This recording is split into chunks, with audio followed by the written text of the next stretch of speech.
মাহফিলের সম্মানিত উদ্বোধক, প্রধান অতিথি, মধ্যমণি, বরেণ্য অতিথি, পৃষ্ঠপোষক, সম্মানিত অতিথিবৃন্দ, মঞ্চে বসা সম্মানিত শ্রদ্ধাভাজন উলামায়ে কেরাম, আমার সামনে বসা অত্র এলাকার পার্শ্ববর্তী এবং দূরদূরান্ত থেকে আগত আল্লাহর দ্বীন প্রেমী, কোরআন প্রেমী, সর্বস্তরের তাওহীদি জনতা, যুগে যুগে আল্লাহর জমিনে আল্লাহর দ্বীন প্রতিষ্ঠার জন্য যারা সবচাইতে বেশি অগ্রণী ভূমিকা পালন করেছেন, আমার কলিজার টুকরা প্রিয় যুবক এবং তরুণ ভাইয়েরা, স্কুল, কলেজ, ইউনিভার্সিটি এবং বিভিন্ন মাদ্রাসা পড়ুয়া আমার প্রাণ প্রিয় মেধাবী ছাত্র ভাইয়েরা, মহিলা প্যান্ডেল থেকে এবং ঘরে বসে যারা শুনছেন, সম্মানিতা মা এবং বোনেরা, উপস্থিত মিডিয়ার প্রিয় কর্মী ভাইয়েরা, প্রাণ প্রিয়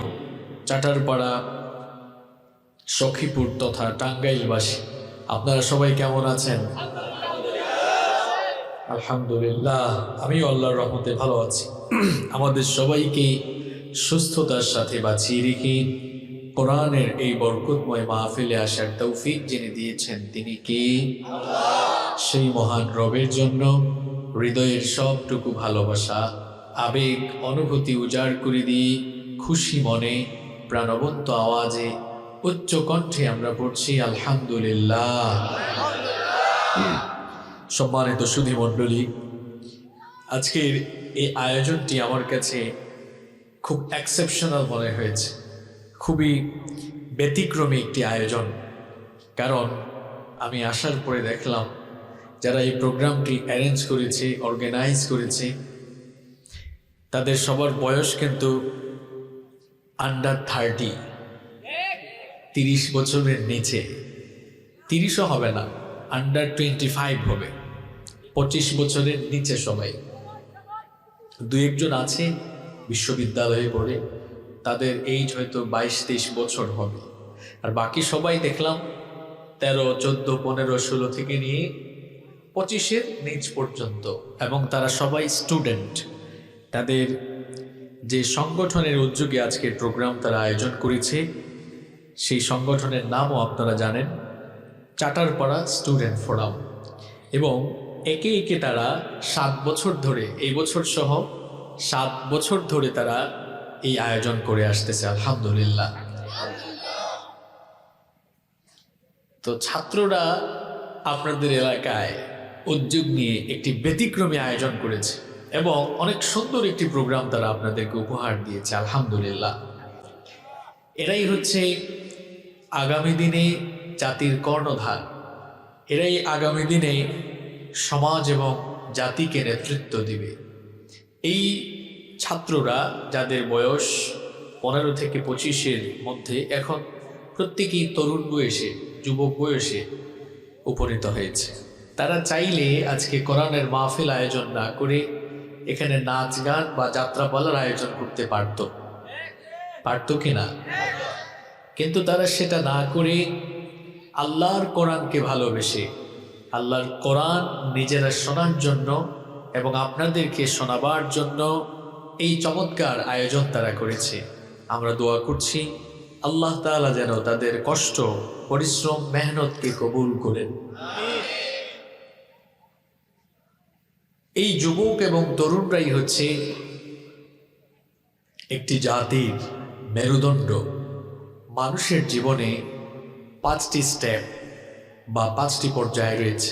নাম্বার 1, 1 নাম্বার হচ্ছে শিশুকাল, 2 নাম্বার হচ্ছে কৈশোরকাল, নাম্বার 3 যৌবনকাল, নাম্বার 4 প্রৌঢ়কাল, নাম্বার 5 বৃদ্ধকাল। কয়টা কাল আছে? শিশুকাল, কৈশোরকাল, যৌবনকাল, প্রৌঢ়কাল, বৃদ্ধকাল। বলেন তো এই 5টি পর্যায়ের মধ্যে একেবারে মাঝখানে আছে কোন কাল? একেবারে মাঝামাঝিতে আছে, এই দেখেন, শিশুকাল, যৌবনকাল, কৈশোরকাল। 3 নাম্বার কি? যৌবনকাল, এটা 3 নাম্বার। 4 নাম্বার কি? প্রৌঢ়কাল। 5 নাম্বার বৃদ্ধকাল। তাহলে 3টা হচ্ছে 5-এর মাঝামাঝি সংখ্যা। মানুষের জীবনে 5টি পর্যায় বা স্তর রয়েছে, তার মধ্যে মাঝামাঝি পর্যায়ের নাম হচ্ছে যৌবনকাল। Youth is called the golden season of human life. এই যৌবনকালকে মানুষের জীবনের স্বর্ণালী সময় বলা হয়, কারণ এই বয়সে মানুষের শরীরে দেহের মধ্যে শক্তি কম থাকে নাকি বেশি থাকে? এই বয়সে, তরুণ যুবক বয়সে দেহের মধ্যে উন্মাদনা বেশি থাকে নাকি কম থাকে? এই জন্য মানুষের জীবনের সবচাইতে গুরুত্বপূর্ণ এবং ঝুঁকিপূর্ণ সময় হচ্ছে যৌবনকাল। আপনি বলবেন, হুজুর এটা কেমন কথা বললেন? এটাকে আপনি গুরুত্বপূর্ণ বললেন, আবার ঝুঁকিপূর্ণ বললেন। গুরুত্বপূর্ণ কেন? গুরুত্বপূর্ণ এই জন্য, একজন মানুষের জীবনের সফলতা, তার কেরিয়ারের সমৃদ্ধি, তার নৈতিক, চারিত্রিক, জাগতিক সকল সমৃদ্ধি এবং সফলতার মূলধন হলো এই যৌবনকাল। এটাকে যদি সে সঠিকভাবে কাজে লাগায়, তাহলে সে চারিত্রিক, নৈতিক, জাগতিক, এক কথায় সব দিক দিয়ে চাইলে সে সমৃদ্ধি এবং সফলতা লাভ করতে পারবে। এজন্য এই যৌবনকাল বা এই তরুণ বয়স মানুষের জীবনের সবচেয়ে গুরুত্বপূর্ণ সময়। আবার এই যৌবনকাল বা এই তরুণ যারা এখানে আছে, এই বয়সটাকে আমি ঝুঁকিপূর্ণ কেন বললাম? ঝুঁকিপূর্ণ এই অর্থে বলেছি, এই বয়সে কারো যদি নৈতিক অবক্ষয় ঘটে যায়, এই বয়সটাকে কেউ যদি যথাযথভাবে কাজে না লাগায়, এই বয়সে যদি যৌবনের উন্মাদনায় বেশি লাফালাফি করতে করতে শয়তানের কাছে পরাজিত হয়ে সে যদি তার যৌবনকাল বা এই তরুণ বয়স যদি নষ্ট করে ফেলে, তাহলে তার কেরিয়ার যাবে, তার চরিত্র যাবে, ওই যে গ্রামের মানুষ বলে আমও যাবে, সালাও, সব শেষ। এজন্য এই যৌবনকাল মানুষের জীবনের সবচেয়ে গুরুত্বপূর্ণ সময়। আপনারা দেখবেন পৃথিবীতে যারা সফল হয়েছেন তারা তরুণ এবং যৌবনকালের বয়সকে সবচেয়ে বেশি কাজে লাগিয়েছেন। ওই বয়সটাকে যারা ভালোভাবে কাজে লাগাবে তারা জীবনের কাঙ্ক্ষিত লক্ষ্যে পৌঁছাতে পারবে। এই যুবকরা হচ্ছে সৃষ্টিশীল, এরা হচ্ছে ধ্বংসশীল। এরা যেদিকে ছোটে সেই দিকে একটি গণজোয়ার তৈরি হয়। আর যুবকদের গণজোয়ার যদি কোথাও তৈরি হয়, ওইটাকে রুখে দেয়া যায় না। আপনারা নদীতে গেলে নদীর স্রোত দেখেছেন? নদীর স্রোতকে কোনো কিছু দিয়ে আটকানো যায়? স্রোতের সামনে যাই দিবেন সেটা যেমন ভেসে যাবে।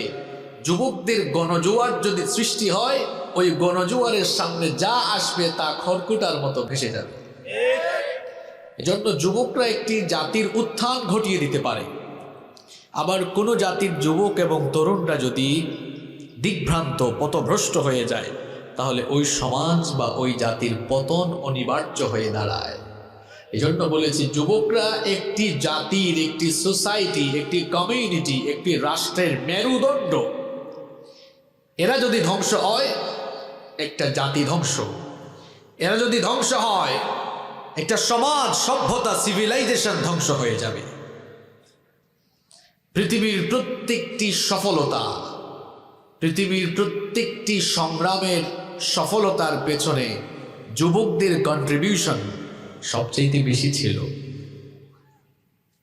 সেই চীন বিপ্লব, ফরাসি বিপ্লব থেকে নিয়ে শুরু করে ভারতীয় উপমহাদেশের স্বাধীনতা আন্দোলন, 52 ভাষা আন্দোলন, 69 গণ অভ্যুত্থান, 71 স্বাধীনতা সংগ্রাম, আপনি প্রত্যেকটি সংগ্রাম নিয়ে পড়াশোনা করে দেখেন, এখানে যুবক আর তরুণরাই সবচেয়ে বেশি অবদান রেখেছে। এমনকি তাদের শরীরের তাজা রক্ত তারা ঢেলে দিয়েছে। 52 ভাষা আন্দোলনে রক্ত দিয়েছে যারা, এরা বুড়া মানুষ না যুবক মানুষ? সালাম, বরকত, রফিক, জব্বার বুড়া না জওয়ান একদম? 71 স্বাধীনতা সংগ্রামে ছাত্ররা, এই যে ছাত্ররা আজকের মাহফিলের আয়োজন করেছে, এই বিশ্ববিদ্যালয়ের ছাত্ররা, কলেজের ছাত্ররা, যুবক তরুণরা, সবার অবদানে ছিল। এখানে হয়তো আমার অনেক বীর মুক্তিযোদ্ধা বাবারাও থাকতে পারেন, তখন তারা ইয়াং ছিলেন, যুবক ছিলেন। তা আমি বলেছি, প্রত্যেকটি সংগ্রামের সফলতার পেছনেও যুবকরা ছিল। এমনকি আমাদের প্রিয় নবী রাহমাতাল লিল আলামিন মুহাম্মাদুর রাসূলুল্লাহ। পড়েন সবাই সাল্লাল্লাহু আলাইহি ওয়াসাল্লাম। তিনিও 40 বছর বয়সে নবুয়ত পেয়ে যখন দ্বীনের দাওয়াত শুরু করলেন, সর্বপ্রথম যারা নবীজির দাওয়াত কবুল করলো এদের মধ্যে যুবক বেশি নাকি বুড়া বেশি? এটা জুড়ে বলেন না। সর্বপ্রথম যারা ইসলাম কবুল করলো তাদের মধ্যে যুবকদের সংখ্যা বেশি। এরপরে ইসলামের জন্য যখন স্যাক্রিফাইসের দরকার, মার খাওয়া দরকার, খাব্বাব, খুবাইব, বেলাল, আম্মার, ইয়াসিরের মতো যুবকরাই মার খেয়েছে। আবার ইসলামের জন্য শহীদ হওয়া দরকার, জীবন দেওয়া দরকার। হানজালা জীবন দিয়েছেন, তালহা জীবন দিয়েছেন, মাজ, মুআওয়াজের মতো তরুণরা ইসলামের জন্য বদরের মাঠে জীবন কুরবানি করেছে। নবী করিম সাল্লাল্লাহু আলাইহি ওয়াসাল্লাম দ্য এজ অফ ইগনোরেন্স, অজ্ঞতার, জাহিলিয়াতের সেই বর্বরতার যুগের সমস্ত জেহালতের শেকড়ের মূলোৎপাটন করে তিনি একটি সোনালী সমাজ উপহার দিয়েছিলেন। এবং এই কাজে, দিন প্রতিষ্ঠার এই কাজে নবীজিকে যারা সবচাইতে বেশি সহযোগিতা করেছে তারা আর কেউ নয়, তারা হচ্ছে মুসলিম উম্মার যুবক আর তরুণরা। দেখেছেন, যুবক আর তরুণদের অবদান সব জায়গায় আছে। এমনকি বাংলাদেশে বর্তমানে যুবক তরুণরা নাচ গান যাত্রাপালার আসর ছেড়ে এখন পাগলের মতো তারা কোরআনের মাহফিলের দিকে ছুটে আসতেছে। এটা দেখে বাম, রাম, নাস্তিক, মুরতাদ আর কোরআন বিরোধীদের কলিজায় আগুন ধরে গিয়েছে। এই জন্য যুবকদের এই গণজোয়ারকে তারা রুখে দেওয়ার জন্য নানামুখী ষড়যন্ত্র আর চক্রান্তে লিপ্ত হচ্ছে। আলোচনার শুরুতে বলেছিলাম, স্রোতের সামনে যা আসে তা যেমন ভেসে যায়, আল্লাহর কোরআনকে বুকে ধারণ করে যুবকরা আজ ইসলামের পক্ষে, কোরআনের পক্ষে যে গণজোয়ার তৈরি করেছে, এই গণজোয়ারকে রুখে দেওয়ার জন্য যারাই সামনে বাধা হয়ে দাঁড়াবে তারা খড়কুটায় নয় ভেসে বঙ্গোপসাগরে নিক্ষিপ্ত হবে। সম্মানিত ভাইয়েরা, এই প্যান্ডেলের নিচেও দেখা যাচ্ছে আজকে যুবকদের অংশগ্রহণ বেশি, ঠিক না? এটা ভালো লাগছে, আমার বাবাদের ভালো লাগছে এটা না খারাপ লাগতেছে? এরা তো আপনাদেরই ছেলে, আপনাদের ভাতিজা, আপনাদের কারো নাতি, আপনাদের ভালো লাগার কথা। আলহামদুলিল্লাহ।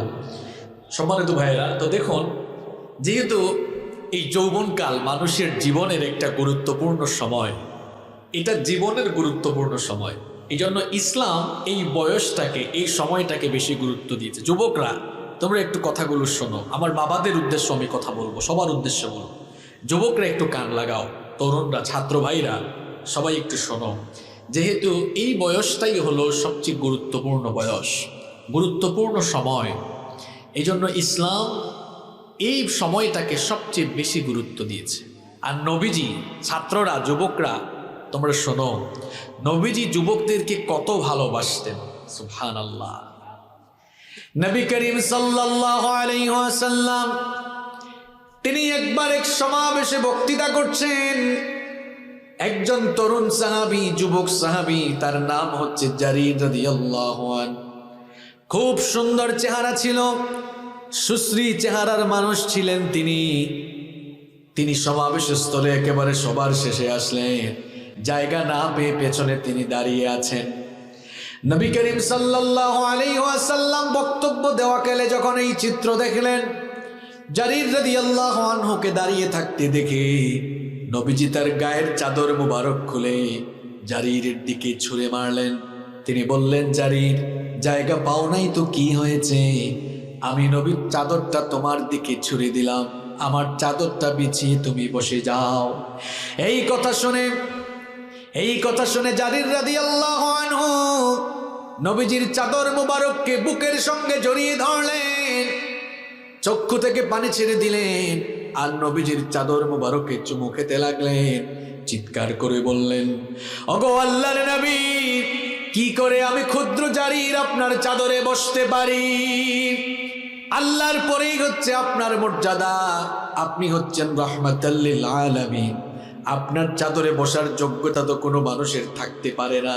ওগো আল্লাহর নবী, কেমনে আপনার চাদরে আমি বসে আমি বেয়াদবি করতে পারি? আকরামাকাল্লাহ কামা আকরামতানি ইয়া রাসূলুল্লাহ, করেন সাল্লাল্লাহু আলাইহি ওয়াসাল্লাম। তিনি বললেন, ওগো আল্লাহর রাসূল, চাদরে আমার আর বসা লাগবে না, চাদরটা আমার দিকে ছুরি দিয়ে এত মানুষের সামনে আপনি যেভাবে আমাকে সম্মান দিলেন, আমার কলিজা ঠান্ডা হয়ে গিয়েছে, মনটা ভরে গিয়েছে। আমি এই জন্য দোয়া করছি, আল্লাহ যেন আপনার সম্মান আরো বেশি বাড়িয়ে দেয়। তাহলে যুবক ভাইরা, ছাত্র ভাইরা, তরুণ ভাইরা, বলো নবীজি যুবকদেরকে তরুণদেরকে ভালোবাসতেন কম না বেশি? আবার এই বয়সটাকে ইসলাম এত গুরুত্ব দিয়েছে, যৌবন আর তরুণকালীন সময়টাকে ইসলাম এত গুরুত্ব দিয়েছে।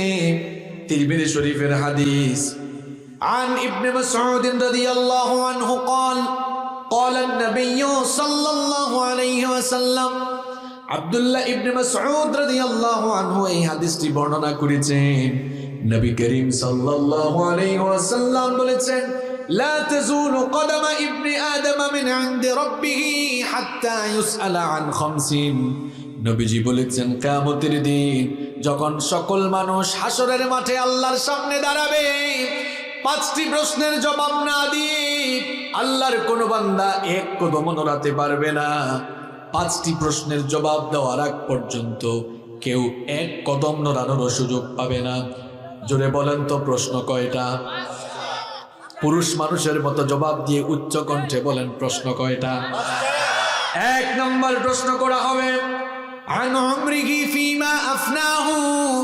আল্লাহ জিজ্ঞেস করবেন, বান্দারে, তোমাকে যে হায়াত দিয়েছিলাম, তোমাকে যে জীবন দিয়েছিলাম, ওই জীবনটাকে কোথায় কিভাবে কাটিয়েছো, কার গোলামি করে কাটিয়েছো? গোটা জীবনের হিসাব দেওয়া লাগবে কার কাছে? 2 নম্বর প্রশ্ন করা হবে, ওয়ান শাবাবিহি ফিমা আবলাহু। আমার বান্দা, তোমাকে যে যৌবনের শক্তি সামর্থ্য দিয়েছিলাম, যৌবনের শক্তি সামর্থ্য কোথায় কিভাবে ব্যয় করেছো? যৌবনের হিসাব দেওয়া লাগবে কার কাছে? 3 নম্বর প্রশ্ন করা হবে, ওয়ামালুহু মিন আইনা কাসাবাহু। বান্দারে, তোমার তো অনেক ধন সম্পদ ছিল, এই ধন সম্পদ টাকা করি কোথা থেকে কিভাবে কামাই করেছো? হালাল পথে নাকি হারাম পথে কামাই করেছো? জবাব দেওয়া লাগবে কিয়ামতের দিন কার কাছে? 4 নম্বর প্রশ্ন করা হবে, ওয়াফিমা আনফাকাহু। ধন সম্পদ কোথায় ব্যয় করেছো? নাচ গান কনসার্টের আয়োজনে খরচ করেছো, নাকি মসজিদ মাদ্রাসা এতিমখানা আর কোরআনের মাহফিলের পেছনে ব্যয় করেছো? আল্লাহর দ্বীনের জন্য খরচ করেছো, নাকি দ্বীনের বিরোধিতায় খরচ করেছো? জবাব দেওয়া লাগবে কার কাছে? 5 নম্বর প্রশ্ন করা হবে, ওয়ামাদা আমিলা ফিমা আলিমা। যতটুকু জেনেছো ততটুকু আমল করেছো কিনা? কিয়ামতের দিন আমি, আপনি, আমরা সবাই এই 5টা প্রশ্নের জবাব দেওয়ার আগ পর্যন্ত এক কদম নড়তে পারবো না। তার মধ্যে 2 নম্বর এবং গুরুত্বপূর্ণ প্রশ্ন থাকবে, আন শাবাবিহি ফিমা আবলাহু। তোমার যৌবন কাল তুমি কোথায় কাটিয়েছো? এই যুবক তরুণ ভাইরা, এই বয়সে যে এত লাফালাফি করো, যা মন চায় তাই করো, মন চাইলে গান শোনো, লাফালাফি করো, যাত্রাপালায় যাও, নামাজ ছেড়ে দাও, ইউটিউবে ঢুকে ঢুকে মন যা চায় তাই দেখো। এই বয়সটা কিন্তু খুব গুরুত্বপূর্ণ সময়। এই জন্য এই যৌবনকালে তোমার লাফালাফির, ফালাফালের প্রত্যেকটা মুহূর্তের হিসাব দেওয়া লাগবে কার কাছে? এই জন্য যুবক, তুমি সাবধান হয়ে যাও। আমার ছাত্র ভাইয়েরা, যুবক ভাইয়েরা, পর্দার আড়ালে আমার যে সকল স্কুল কলেজ বিশ্ববিদ্যালয়ে পড়ুয়া বোনেরা আছেন, যুবতী তরুণী বোনেরা, সবাইকে বলবো, এই সময়টা কিন্তু নষ্ট হয়ে যাওয়ার বয়স নয়, বিপথে চলে যাওয়ার বয়স নয়। কারণ এই সময়টার ব্যাপারে কিয়ামতের দিন স্পেশালি আল্লাহর আদালতে আপনাকে দাঁড়াতে হবে। এই সময়টা আপনি কি করেছেন? নামাজ আদায় করেছেন কিনা? গান শুনেছেন, লাফালাফি করেছেন, কোন জায়গায় কি করেছেন? জবাব দেওয়া লাগবে কার কাছে? এই জন্য অন্য হাদিসে এসেছে, এটাও তিরমিজির হাদিস, নবীজি বলেছেন ইগতানিম খামসান ক্বাবলা খামসিন, 5 জিনিস তোমার কাছে আসার আগে 5টি জিনিসের কদর করো, 5 জিনিস চলে যাওয়ার আগে 5টা জিনিসকে মূল্যায়ন করো। 1 নম্বর নবীজি বললেন হায়াতাকা ক্বাবলা মাউতিক, তোমার মৃত্যুর আগে জীবনের কদর করো। মরার পরে যদি বলো ইয়া লাইতানি কদ্দামতু লি হায়াতি, আফসোস আবার যদি জীবন পেতাম তাহলে ভালো কাজ করতাম, এমন আফসোস কিন্তু মরার পরে করে কোনো লাভ হবে? এই জন্য নবীজি বলেছেন মরার আগে জীবন কাজে লাগাও। 2 নম্বর নবীজি বলেছেন ওয়াসিহাতাকা ক্বাবলা সুকুমিক, অসুস্থ হওয়ার আগে সুস্থ থাকাকালীন সময়টার কদর করেন। অসুস্থ হওয়ার পরে আল্লাহকে মনে পড়ে, তখন ইশারায় নামাজ পড়ে কিন্তু দেখা যায় যখন সুস্থ থাকে, সুস্থ সবল মানুষ মসজিদে যায় না, আছে না নাই? নবীজি বলেছেন অসুস্থ হওয়ার আগে সুস্থ থাকাকালীন সময়টাকে গনিমত মনে করো, আর সুস্থ থাকাকালীন সময়টাকে কাজে লাগাও। 3 নম্বর নবীজি বললেন ওয়াশাবাবাকা ক্বাবলা হারামিক, বুড়া হয়ে যাওয়ার আগে যৌবনকালের কদর করো। 4 নম্বরে নবীজি বললেন ওয়াগিনাকা ক্বাবলা ফাকরিক, ওয়াগিনাকা ক্বাবলা ফাকরিক, অসচ্ছলতার আগে সচ্ছল থাকাকালীন সময়টার কদর করো। ওয়াফিরাগাকা ক্বাবলা শুগুলিক, ব্যস্ত হওয়ার আগে অবসর সময়ের কদর করো। এই 5টা কথা নবীজি বললেন। আর একেবারে মাঝখানের কথাটা বললেন শাবাবাকা ক্বাবলা হারামি, বুড়া হয়ে যাওয়ার আগে যৌবনকালের কদর করো। বুড়া হওয়ার আগে যৌবন কাজে লাগাও। এখানে আমার বাবার বয়সী, আমার সম্মানিত যে বাবারা এখানে আছেন, যাদের দাড়ি পেকে গেছে, চুল পেকে গেছে, ওনারা কি আমাদের মতো একদিন ইয়াং ছিলেন না? ছিলেন। সময়ের ব্যবধানে আজ তারা বয়সের ভারে নুজ্জ হয়ে গিয়েছেন, তাদের চুল দাড়ি পেকে গিয়েছে, অনেকের চামড়াটা কুচকে গেছে। আপনার হায়াত থাকলে যুবক ভাইরা সেম অবস্থা কিন্তু আপনারও হবে। তো এই বুড়া হয়ে যাওয়ার আগে যৌবনটার কদর করো। বুড়া হওয়ার পর যদি আফসোস করে না, আরে এখন যদি আবার আমার যৌবনকালটা ফিরে পাইতাম, এটা করতাম, ওইটা করতাম, ওইটা করতাম, ওইটা করতাম, এমন আফসোস করলে লাভ হবে? কথা বলে লাভ হবে? আর এই যৌবন এটা এমন একটা বিষয়, এটা চলে গেলে আর ফিরে আসে না। আমার কথা শুনতে পাচ্ছেন আপনারা? কষ্ট হচ্ছে আপনাদের? মনে রাখবেন, যৌবন চলে গেলে টাকা দিয়ে, পয়সা দিয়ে, ক্ষমতা দিয়ে আর যৌবনকে আপনি ফিরায় আনতে পারবেন না। অনেকে বুড়া হতে চায় না, নিজের যৌবনের স্মার্টনেস ধরে রাখতে চায়। যখন একটু চুলদারি পেকে যায়, চুলদারি কালার করে। কেউ বুড়া হইতে চায় না ভাই। নিজের মধ্যে যে একটা যৌবন বয়সের স্মার্টনেস, ওইটাকে সবাই ফুটায় তুলতে চায়।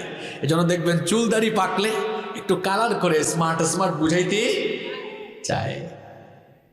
যৌবন হেফাজতের জন্য তো মানুষ আরো কত কিছু করছে। আপনারা যখন এই সখীপুর থেকে টাঙ্গাইল বা ঢাকায় যান, ঢাকায় শহরে গেলে দেখবেন পাবলিক বাসে উঠলে ওয়াজ মাহফিলের পোস্টার, লিফলেট, এগুলো আপনার গায়ে এত ছিটাবে না, যৌবন হেফাজতের হারবালের যত পোস্টার আপনার গায়ে ছিটাবে। রাস্তায় রাস্তায় মাহফিলের এত পোস্টার নাই, আপনি দেখবেন দেয়ালে দেয়ালে যৌবন হেফাজতের হারবালের পোস্টার আছে। আমি কি ভুল বলেছি? তো যৌবন হেফাজতের জন্য মানুষ এত চেষ্টা করছে, এত চেষ্টা করেও যৌবনকে কেউ ধরে রাখতে পেরেছে? পারবে না। এটা চলে যাবে, এটা চলে যাবে, এটা আর ফিরে আসবে। যুবক আর তরুণ ভাইয়েরা, ভালো করে আমার কথাগুলো শোনো। এই যৌবনের বয়সে, এখন যৌবনের উন্মাদনা, এত লাফালাফি করছো, ভাবতেছো এই যৌবনের শক্তি আছে, অনেক কিছু করতে পারবে। এই যৌবনটা যখন চলে যাবে, যৌবন কিন্তু আর ফিরে পাবে। আর এই যৌবনকালীন বয়সের ব্যাপারে কিয়ামতের দিন জিজ্ঞাসা করবেন কে? যেহেতু আল্লাহ তাআলা কিয়ামতের দিন এই যৌবনকালের ব্যাপারে আপনাকে জিজ্ঞেস করবেন। আর নবীজি বলেছেন বুড়া হওয়ার আগে এটা কাজে লাগাও। এখন প্রশ্ন হলো, how to spend your youth time. এই যৌবনকাল আপনি কিভাবে তাহলে ব্যয় করবেন? আমি কাটাবো কেমনে যৌবনকালটা? আমি কিভাবে কাটাবো? যেহেতু কিয়ামতের দিন যৌবনকালের ব্যাপারে রব্বুল আলামিন স্পেশালি আমাদেরকে জিজ্ঞাসিত করবেন, এই জন্য আমাদের প্রত্যেকের পরিকল্পনা গ্রহণ করা দরকার। এই যৌবনকাল আমরা কিভাবে কাটাবো। যৌবনকালের ব্যাপারে যেহেতু আল্লাহ স্পেশালি জিজ্ঞেস করবেন, এই জন্য যৌবনকালকে আমরা এভাবে কাটাবো। তার আগে বলতে হবে, সবাই বলেন তো দেখি, যৌবন যিনি দিয়েছেন তিনি কে? Youth is not a gift given by leader. যৌবন কোন নেতার দেওয়া গিফট না। যৌবন দিয়েছেন কে? আল্লাহ। যৌবন যিনি দিয়েছেন, যৌবনের শক্তি সামর্থ্য, এক কথায় পুরো যৌবন আমরা বিনিয়োগ করব কার জন্য? যৌবন যিনি দিয়েছেন সেই যৌবনদাতা মহান রবের জন্য। নিজের যৌবনটাকে উজাড় করে দিতে হবে। আদান যখন হয়ে যাবে, মুয়াজ্জিন যখন আদান দিয়ে নামাজে আসার জন্য আহ্বান জানাবে, এই যৌবনকালে আমি আমার রবকে স্মরণ করে সোজা মসজিদে চলে যাব। অনেক যুবককে যখন বলে, যুবক তুমি নামাজে আসো, সে তখন বলে, হুজুর এখন কেন নামাজে আসবো? এখনো আমি বয়সে তরুণ, বয়সে যুবক, বয়স মাত্র 18, 20, 22, 25। আমি বুড়া হই, চুলদারি পাকুক, এরপরে আমি নামাজে আসব। আমার যুবক ভাইরা, এটা হচ্ছে শয়তানের পজিটিভ ধোঁকা। শয়তান পজিটিভলি ধোঁকা দিচ্ছে, তোর বয়স হোক, চুলদারি পাকুক, তারপরে নামাজে যাই, সেখন নামাজে যাইস না। শয়তান ধোঁকা দিয়ে দিয়ে যদি এভাবে মসজিদ থেকে দূরে রাখতে পারে, তাহলে শয়তানের লাভ না লস?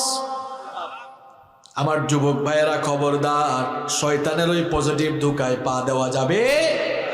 এই যে শয়তানের ধোঁকায় আপনি পড়েছেন, ভাবতেছেন বুড়া হয়, বয়স 40-50 হোক, হাতে যখন লাঠি নিব তারপরে নামাজে যাব। আমার কলিজার টুকরা যুবক ভাইয়েরা, খুব ভালো করে শুনেন, পৃথিবীতে আসার জন্য সিরিয়াল আছে, কিন্তু যাওয়ার জন্য সিরিয়াল। কি চমৎকার সিরিয়াল! আসার সময় কি সুন্দর সিরিয়াল মেইনটেইন হয়। প্রথমে আসেন দাদা, এরপরে বাবা, তারপরে ছেলে, এরপরে দাদার ঘরে নাতি হয়।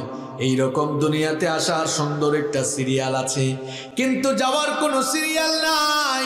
দেখা যায় দুনিয়া থেকে যাওয়ার সময় সিরিয়াল ব্রেক হয়ে যায়।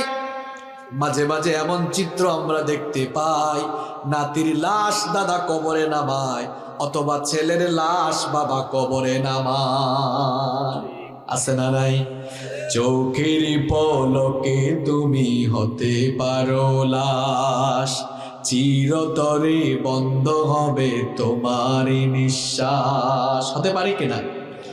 চোখের পলকে তুমি হতে পারো লাশ, চিরতরে বন্ধ হবে তোমার নিঃশ্বাস।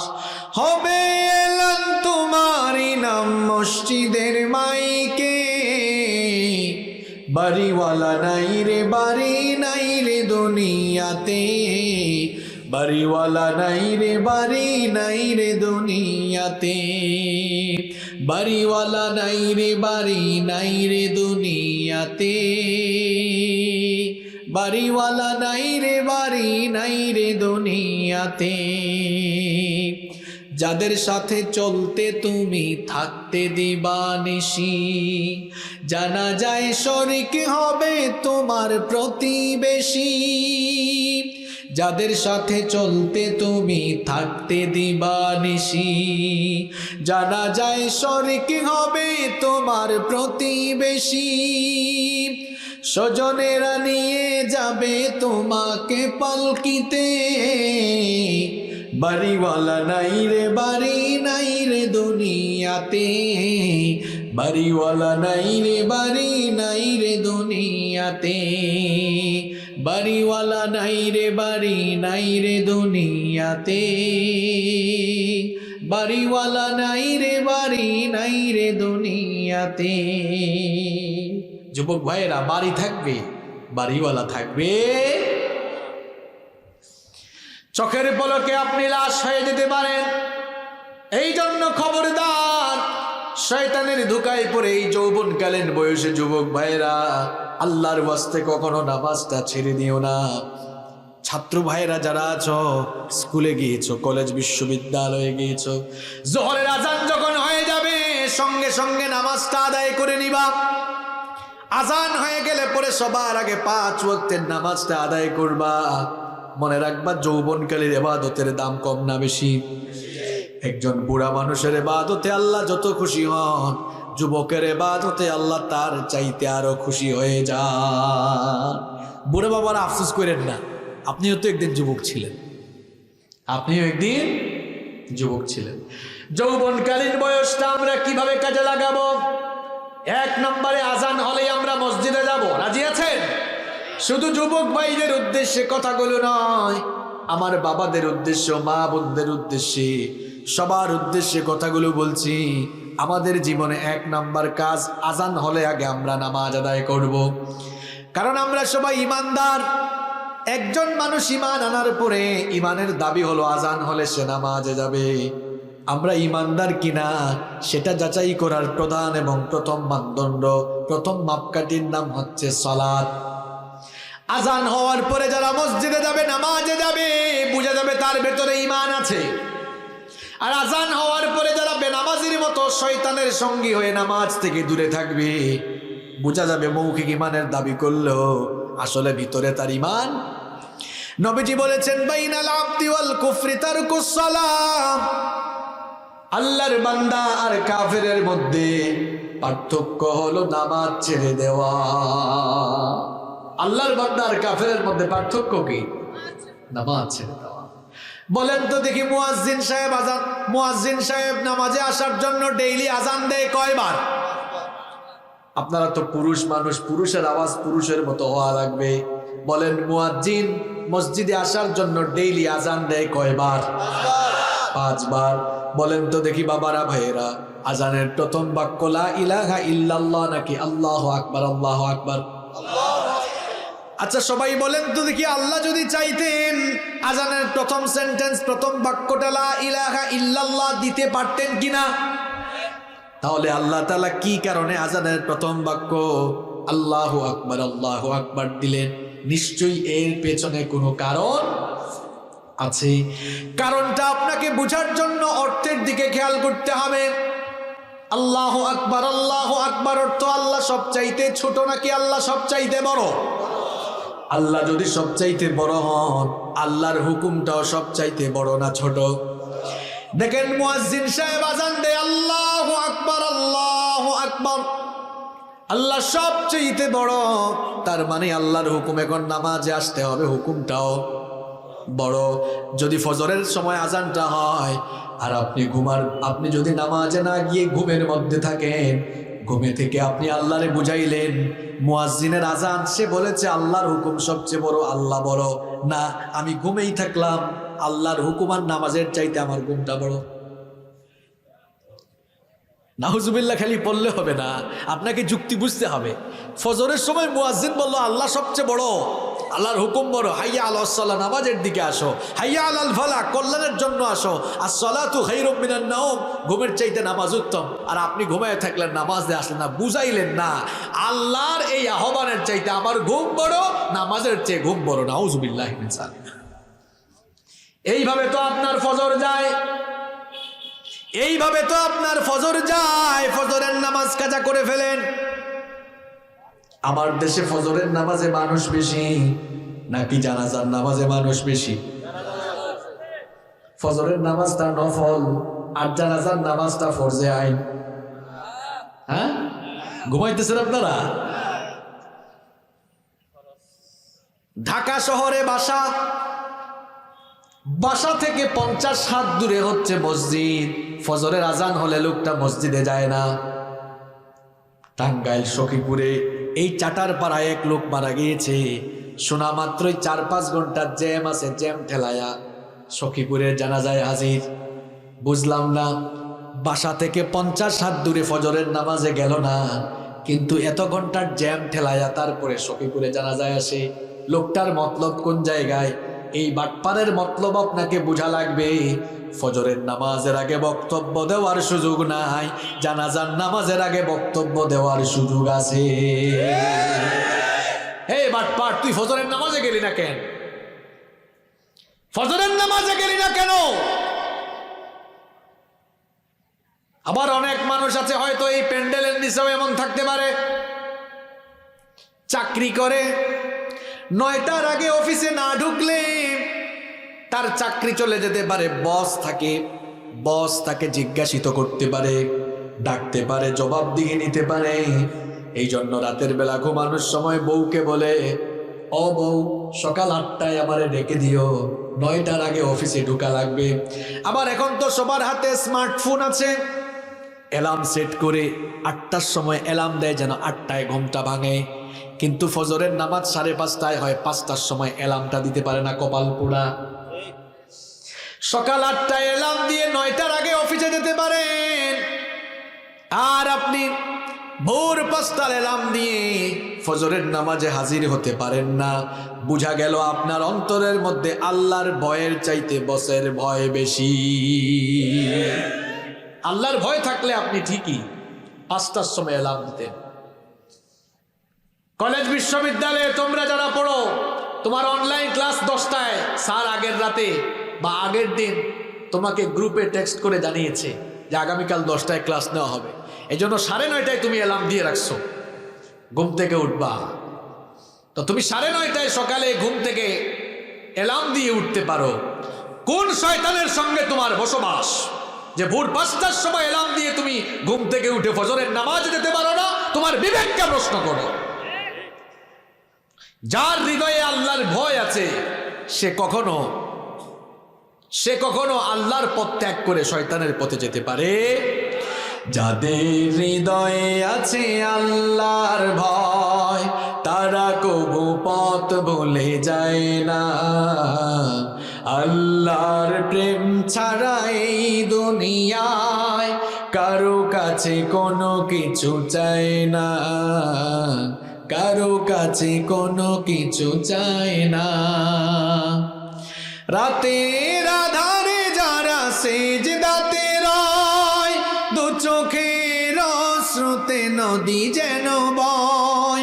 রাতের আধারে যারা সেজদাতে রয়, দু চোখের অশ্রুতে নদী যেন বয়। ছলনার হাত ছানি যত আসুক, পেছনে ফিরেও তাকায় না, পেছনে ফিরেও তাকায় না। যাদের হৃদয়ে আছে আল্লাহর ভয়, তারা কবু পথ ভুলে যায় না।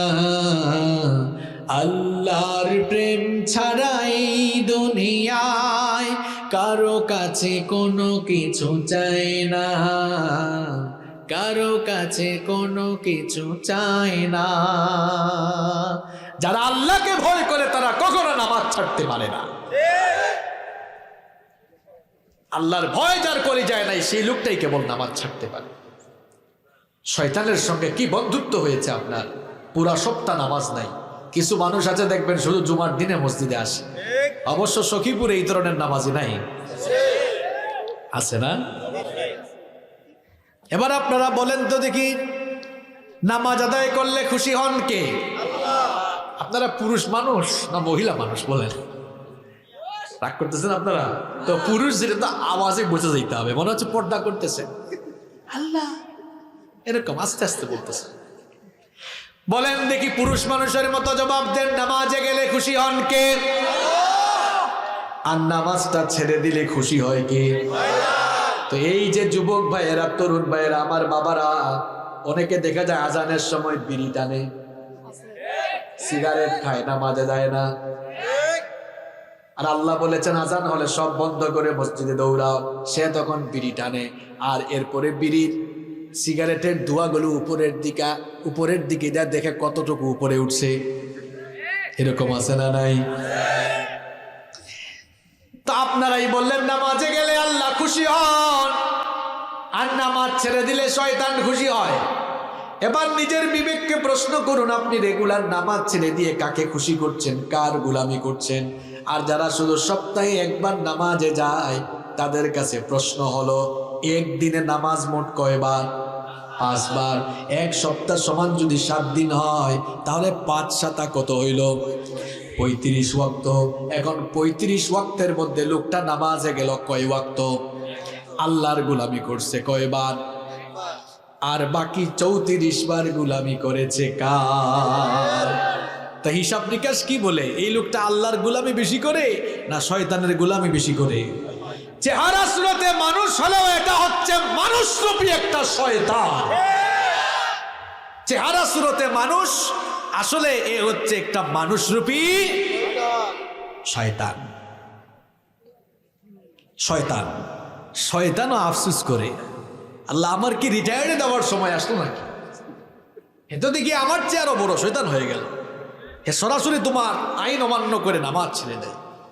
শয়তান আপনার মতো বেনামাজিকে দেখে আফসোস করে। লজ্জা হওয়া উচিত আপনার। খবরদার নামাজ ছেড়ে দিবেন না। নামাজ নামাজ নামাজ নামাজ ছাড়া জান্নাতে যাওয়ার কোনো উপায় নাই। নামাজ ছাড়া জান্নাতে যাওয়ার কোনো উপায় নাই। নামাজ হচ্ছে বেহেশতের চাবি। চাবি ছাড়া যেমন ঘর খোলা যায় না, নামাজ ছাড়া কিয়ামতের দিন আপনার জন্য জান্নাতের গেট খুলবে না। পড়লে নামাজ, রাখলে রোজা, আল্লাহ রাসূল পাবে সোজা। হালকা হবে পাপের বোঝা, করলে ইবাদত পাবে তুমি রোজ হাসরে প্রতিদানে জান্নাত, প্রতিদানে জান্নাত, প্রতিদানে জান্নাত। সালাত ইজ দ্য কি অফ সাকসেস। নামাজ হচ্ছে সফলতার চাবি। সালাত ইজ দ্য কি অফ প্যারাডাইস। নামাজ হচ্ছে জান্নাতের চাবি। নামাজ ছাড়া জান্নাতে যাওয়ার কোনো সুযোগ নাই। দাঁত ব্রাশ না করে মুখ পরিষ্কার যেমন দাবি করা অযৌক্তিক, তেমনি নামাজ ছেড়ে দিয়ে নিজেকে ইমানদার দাবি করাও সম্পূর্ণ অযৌক্তিক। যার মধ্যে নামাজ নাই তার মধ্যে ঈমান। মোল্লার কথা না, বলেছেন মুহাম্মদ সাল্লাল্লাহু আলাইহি ওয়াসাল্লাম। আর নামাজ ছাড়বেন? কারা কারা নামাজ ছাড়বেন হাত তোলেন। বুঝতে পারে না, এটা আমিও বুঝছি, অসুবিধা নাই। দেখেন, আমরা অপরাধী পাইলে হাসাহাসি করি, অপরাধী পেলে শাস্তি দেয়া, আর আমার রব অপরাধী খুঁজেন মাফ করে দেওয়ার জন্য। এটা হচ্ছে আল্লাহর সাথে রহমানের গুণ, তিনি গফফার। এই গুণে গুণান্বিত হওয়ার চেষ্টা করুন। মানুষ যখন ভুল করবে হাসবেন না, ক্ষমা করতে শিখুন, ভালোবাসতে শিখুন। ঠিক কেউ ভুল করলে আমরা হাসব না, আমরা তাকে সংশোধন করে দিব ইনশাআল্লাহ। তাহলে আমি বলছিলাম যৌবনকালের ব্যাপারে স্পেশালি কিয়ামতের দিন জবাব দেওয়া লাগবে কার কাছে? এজন্য বলেছিলাম, এই যুবক, how to spend your youth time, কেমনে তুমি তোমার যৌবনকাল কাটাবা। আমি বলেছিলাম যৌবন যিনি দিয়েছেন তিনি কে? যিনি যৌবন দিয়েছেন সেই রবের জন্য তোমার নিজের যৌবন বিলিয়ে দাও। আজান হয়ে গেলে ওই রবকে স্মরণ করে ওই রবের কুদরতি চরণে সাজদা দেওয়ার জন্য নামাজে দৌড়াও। এই যৌবনকালীন বয়সে আল্লাহর কালামটা, আল্লাহর কোরআনটা শিখো, কোরআনটা পড়ো, কোরআনটা বুঝো। এই যৌবনকালীন বয়সটাতে রসুলের জীবনী কমপক্ষে একবার পড়ো। অনেকে আছে রসুলের জীবনী এখনো একবারও পড়ে নাই। তোমরা যারা কলেজ বিশ্ববিদ্যালয়ে পড়ো, তোমাদের বুক শেলফে তোমাদের 11, 12, 14টা একাডেমিক বই আছে না? আছে কিনা? এই 14টা বই তোমরা পড়তে পারো, কলেজে যারা পড়ো, বিশ্ববিদ্যালয়ে যারা পড়ো। তো তোমরা তোমাদের এই বইগুলোর সাথে নবীজির একটা জীবনী, একটা বই কিনে, ছোট্ট একটা বই কিনে বুক শেলফে রাখতে পারো না? পারবা সবাই? একটা বইয়ের নাম বলে দিই আমি, এটা আন্তর্জাতিকভাবে সিরাতের কম্পিটিশনে এই বইটা ফার্স্ট হয়েছে। বইটার নাম হচ্ছে রাহিকুল মাখতুম। আর রাহিকুল মাখতুম বাংলায়ও পাওয়া যায়। বইটা খুব অথেন্টিক। এই বইটা 150 থেকে 200 টাকা দাম। যাদের মনে থাকবে না, ফোনের মধ্যে লিখে স্ক্রিনশট দিয়ে রাখেন। আর রাহিকুল মাখতুম প্রত্যেক দিন 5 পেজ 10 পেজ করে পড়ে পড়ে এই বইটা একবার শেষ করা যাবে না। তোমরা পড়াশোনা করো, এখন যান্ত্রিক হয়ে গেছো। তোমরা 24 ঘন্টার মধ্যে এখন 12 ঘন্টা 13 ঘন্টা ফেসবুকিং করো। কি আমি ভুল বলেছি? এই যে তোমরা যারা কলেজে পড়ো, বিশ্ববিদ্যালয়ে পড়ো, তোমরা এখন 12, 13, 14 ঘন্টা খালি ফেসবুকে থাকো। এত ফেসবুকে কি করো আমি তো জানি না। যান্ত্রিকতা কমাও। যে সময়টা তোমরা ফেসবুকিং করো, আল্লাহর কসম, এই সময়টা যদি তোমরা পড়াশোনা করতে, গবেষণা করতে, তাহলে বাংলাদেশকে তোমরা যে কোথায় নিয়ে যেতে তা কল্পনার বাইরে। এই যে তোমরা ফেসবুক অ্যাপস ইউটিউব, এগুলো খারাপ না, এগুলোকে ভালো কাজে ব্যবহার করা যায়। আমি জাস্ট বোঝানোর জন্য বলছি, এই যে ফেসবুক, ইউটিউব, এগুলোর পেছনে তোমরা সময় নষ্ট করছো। এগুলো যারা আবিষ্কার করেছে এরাও তো আমাদের মতো মানুষ কিনা? কথা কর না কেন? এরা আমাদের মতো মানুষ। আর মনে রাখবেন, পৃথিবীতে কায়িক শ্রমের চাইতে মেধা দিয়ে যারা মেধা কাজে লাগায় তারা পয়সা ইনকাম করে বেশি। তারা পয়সা ইনকাম করে।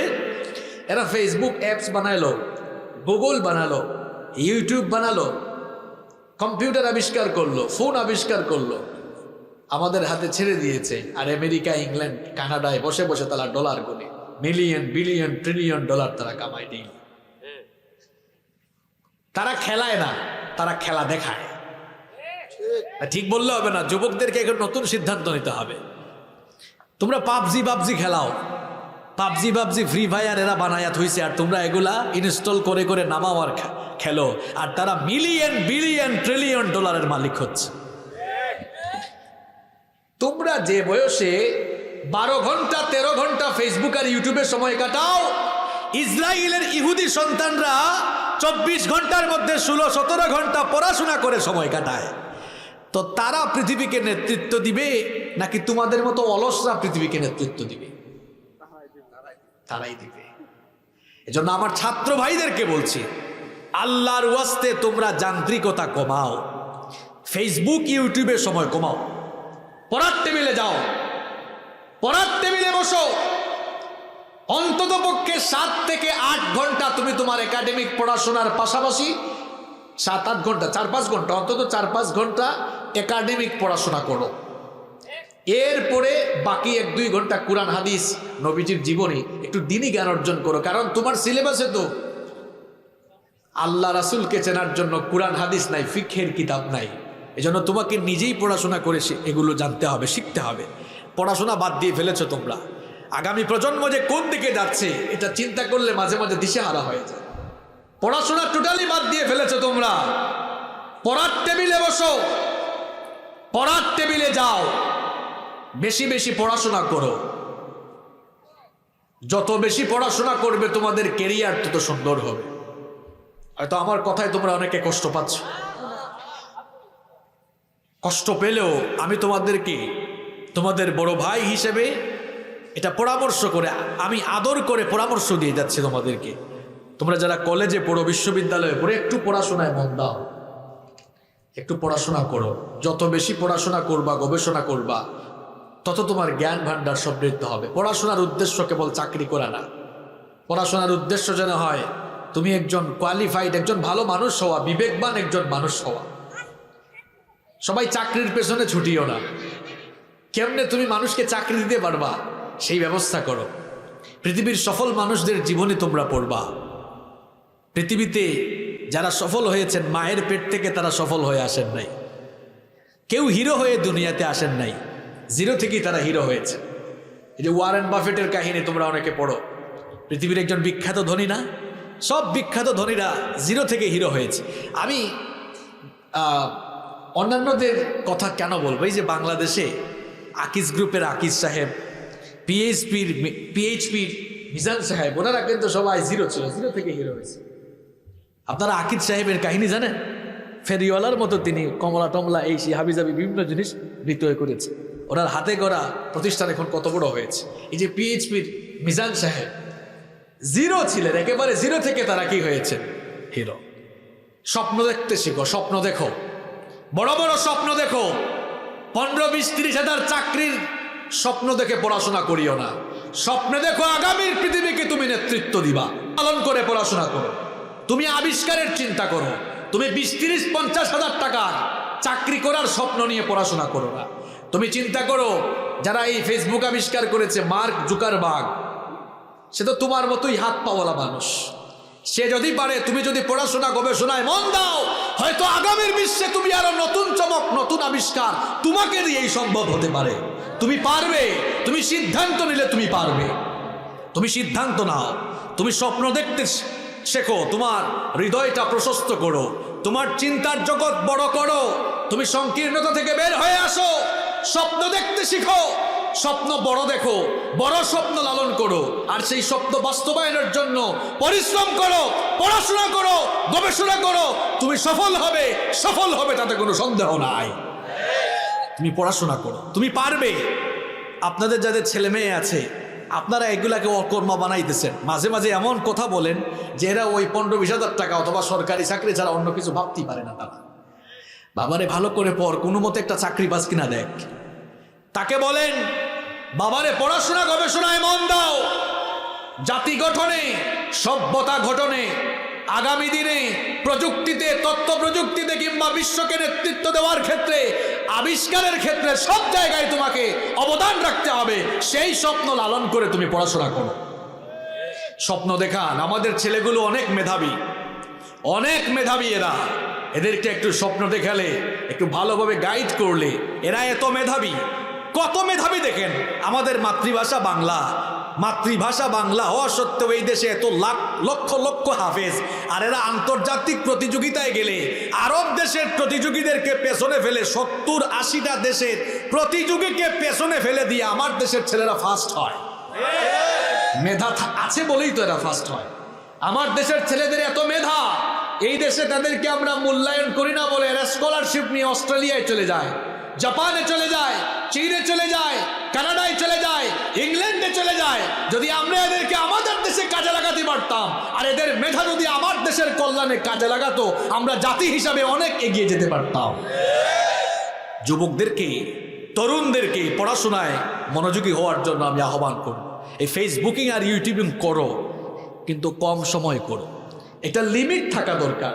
যে আনলিমিটেড কারবার তোমরা শুরু করেছো, ছবি একটা আপলোড দিয়ে এরপরে দেখে এটাতে লাইক কয়টা পড়ছে, লাভ রিয়েক্ট কয়টা, তারপর আরেকটা কি জানি আসছে, হ্যাঁ তো আছে আরেকটা কি জানি আসে না, কেয়ার রিয়েক্ট, এগুলা দেখে।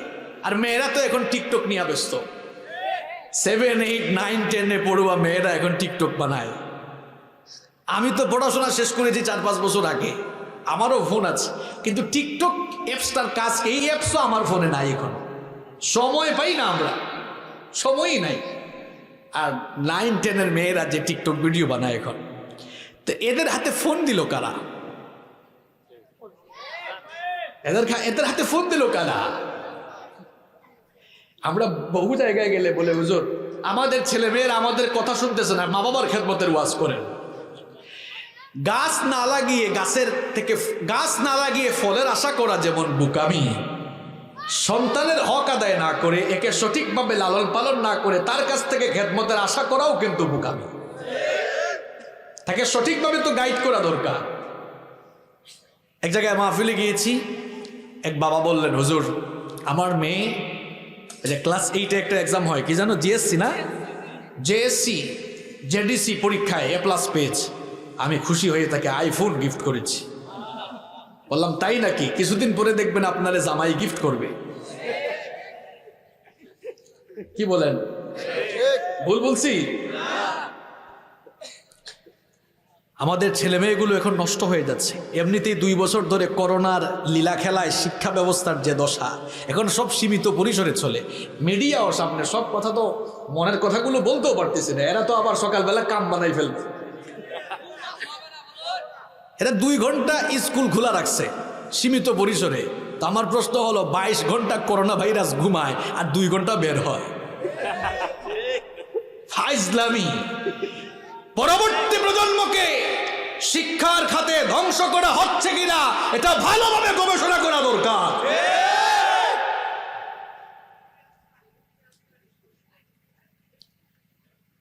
5টা পর্যন্ত